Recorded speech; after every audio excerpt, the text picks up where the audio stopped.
Hey folks, it's a beautiful day in Toronto and I just finished a run by the lake and I just got a FedEx notification.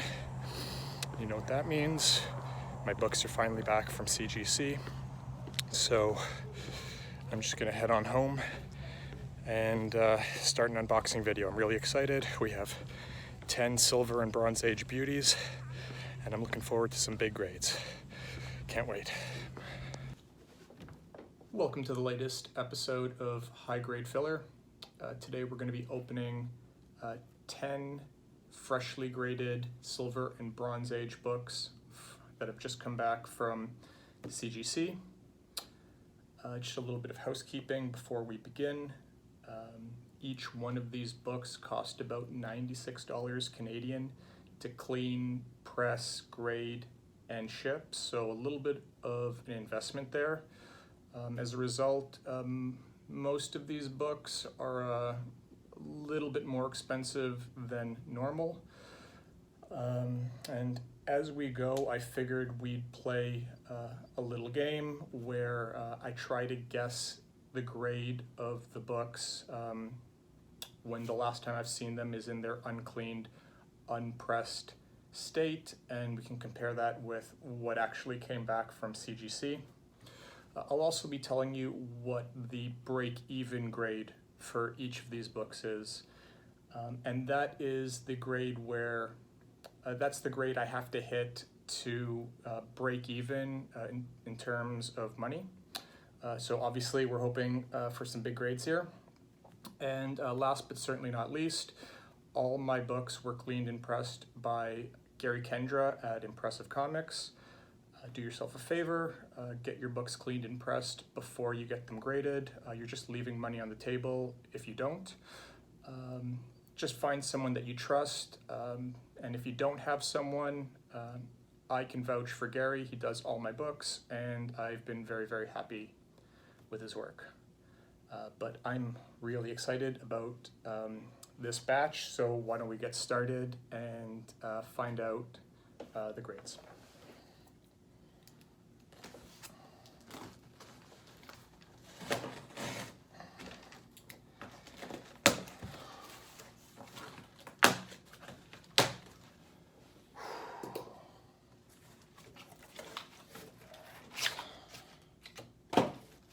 Okay, so if the books have been packed the way that the invoice has been stated, we're going to be going from youngest book to oldest. Might not work out that way. Sometimes they get packed differently. Ooh, it's a tight one. So let's see if we can grab the first book. And I'm just a wild guess here. I think we got to start from this side. And the first book coming back from CGC is, it's not going to be in order, folks, is Amazing Spider-Man 37. This is a minor key. This is the first appearance of Norman Osborn, and it's an older book, so still drawn by Steve Ditko. I bought this book from a collector in London, and I think this book is good for a 7 after a clean and a press, and I need to hit a 7 to break even, so fingers crossed here. I think we're gonna hit it. This book presented extremely well. I was really impressed with it, so I don't know. Why don't we find out? 7, white pages. I'm really happy about the white pages part. I thought the book could have hit a little bit higher. It just presented that well. But hey, a book this old, I can't really complain. All right. It's kind of a little bit more exciting for me because I don't know in what order the books are going to come out now. So, I don't know, let's just pull one out. Oh, this is possibly one of the two that I'm most excited about. This is Amazing Spider-Man 16. Really early on, I think it's the 4th appearance of Daredevil. It's the first time Daredevil and Spider-Man meet, and I think this is an underrated Steve Ditko cover. You really get the sense that there's a 15 or 16-year-old boy underneath the Spider-Man costume when you contrast like his boyish physique with like Daredevil's like clearly muscular, manly physique.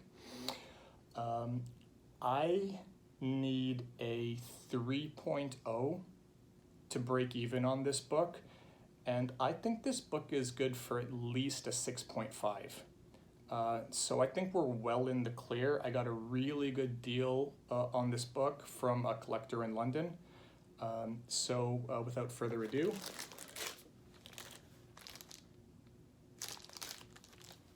$7.5 off-white to white pages.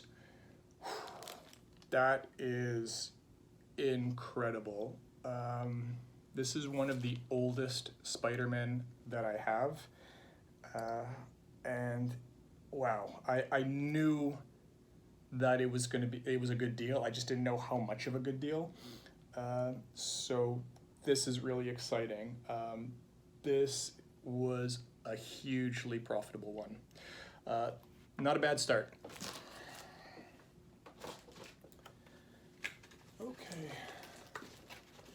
I kind of wanted to save that one for last as the grand finale. Oh well, you can only do so much. The next book is Amazing Spider-Man 51.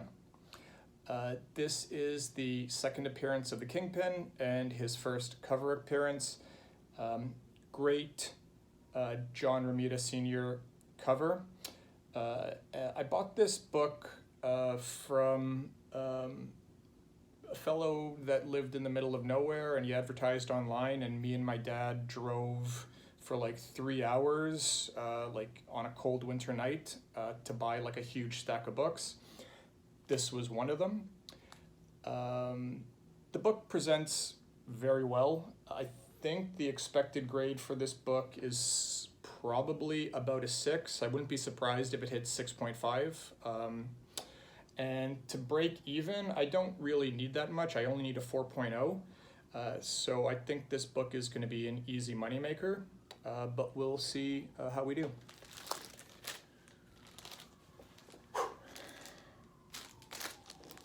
$7.0, off-white to white pages. Great grade, fantastic. I thought there was a chance for a 7. Great colors on this book. There was a small piece out of the front cover. Then when I was buying it, I was like, man, that really blows. But for the price I was paying, not a factor. Okay, 3 for 3 so far. I'm really hoping none of these books are restored. That would really kill me. All right, maybe I probably jinxed it by saying that. The next book is Amazing Spider-Man, issue 50. This is my personal grail. This is what I consider to be the greatest Spider-Man cover of all time, drawn by none other than John Romita Sr. Colors are still present in this book. I thought it was a textbook 5.5. And I need it to be a 5.5 to break even. I think it's more likely to drop to a 5 than raise to a 6. So there's a lot riding on this particular grade. I bought this book at a local comic store. They advertised it, and I was there as soon as I possibly could to buy it. I haggled the owner down by a couple $100. And I bought this book at the height of COVID, and I thought I was getting an amazing deal. Prices have fallen since then, but I still think that this book has a lot of value for what I paid for it. Okay, remember, we're looking for 5.5 or better.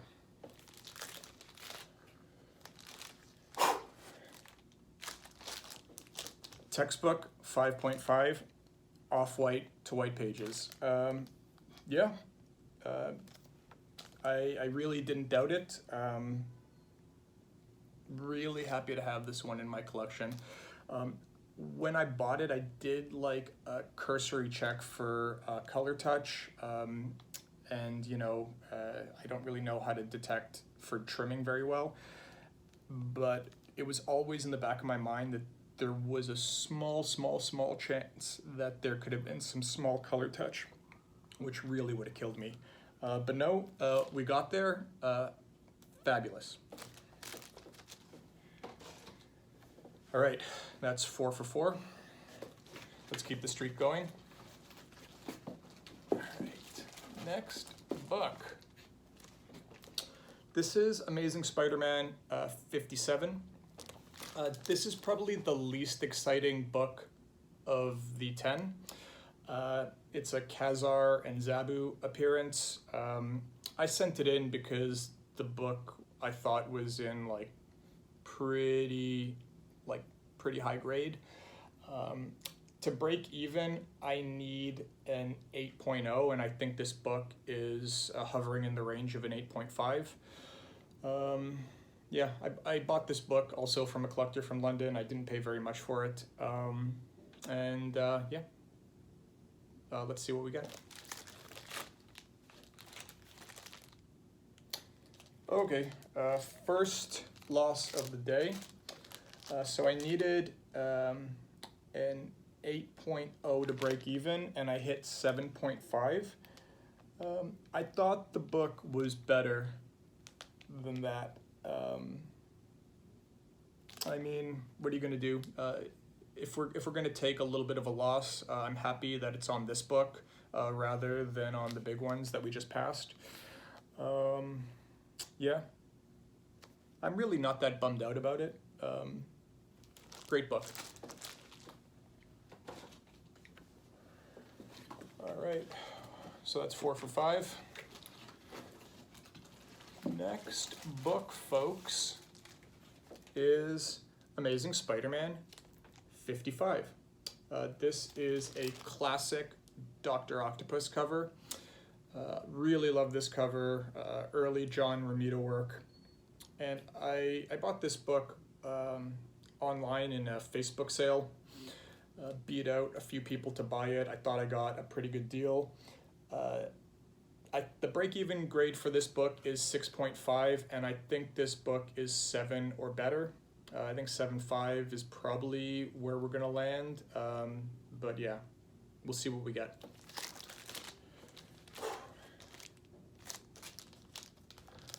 .7, off-white to white pages.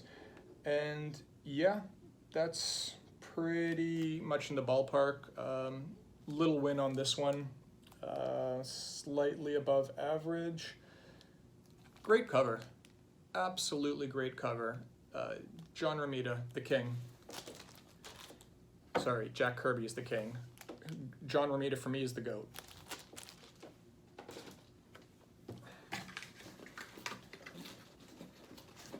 All right. Next book. We have Amazing Spider-Man 75. Another classic John Romita cover. This book isn't particularly notable, but it's a book that's higher in demand than most books from this era of Spider-Man. This was a late addition to the batch. It just came in the mail from a purchase on Facebook just as I was mailing out the batch of books. To break even with this book, I need a 7.0, and I think this book is good for an 8 or better. It presents really well. I think it really depends on how this book responds to a clean and a press to see how high we go. If it responds well, we could easily hit 9 here. I don't know. why don't we take a look and find out? 8.5, off-white pages.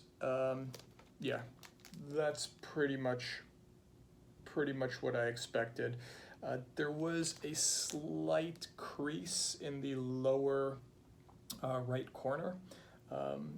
I still thought it was good for a 9 even with that crease, but I guess there was a little too much going on with it. I'm really happy with this book. Beautiful, beautiful cover.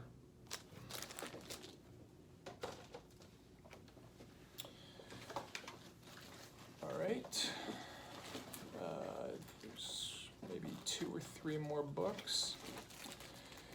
Next book is Amazing Spider-Man 66. This particular book kind of puzzles me. This book I think is overvalued. It doesn't really have much going on for it. It's not a key. People like the cover. But issue 67, the Mysterio cover that concludes the story with his big hands, is a much better cover. But for some reason, people seem to think this one is the one to get. I can't really argue with public sentiment, but yeah, that's just my personal opinion. For this particular book, we need a 6.5 to break even, and I think this book is good for about a 7. I got really lucky with this book. I was sitting in bed one night, it was around 10 o'clock, and I just randomly started looking online for books, and someone across town was selling 6 Silver Age Spider-Man for like a very generous price. Let's just say I got out of bed, and within the hour, like, the books were in my possession. So let's take a look what we get. Remember, we need a 6.5 or better.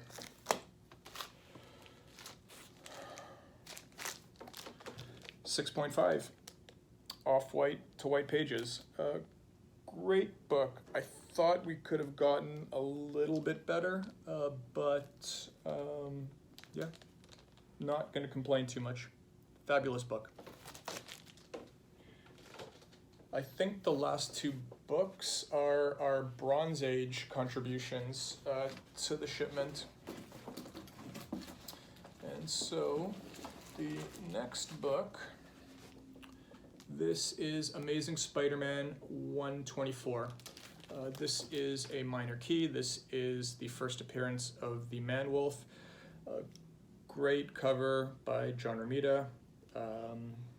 Guess you're noticing a trend there. And I bought this at a local comic shop, and I need a break-even grade of 8 or better. I think the book is good for a 9. We'll see what we get.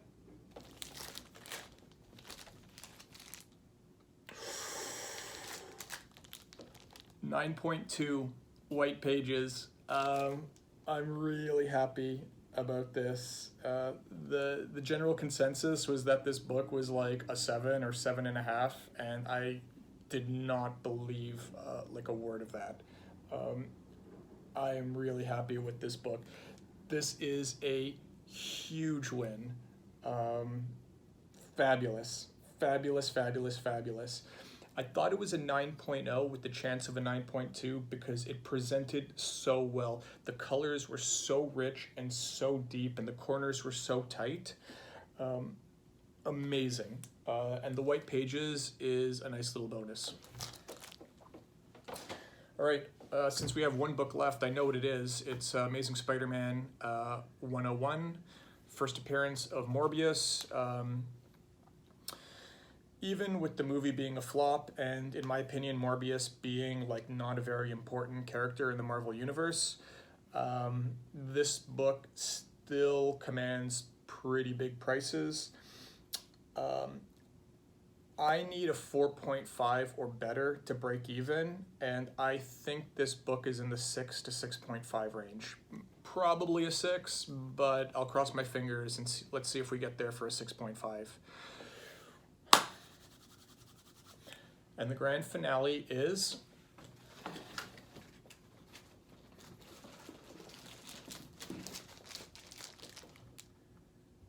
5.5. Wow, I thought we could have I thought we would have gotten a better grade than that. We still are higher than the break-even grade, but damn, was hoping for a little bit better. That's fine with me. I needed a copy for my collection, and this will do until I get a nicer copy.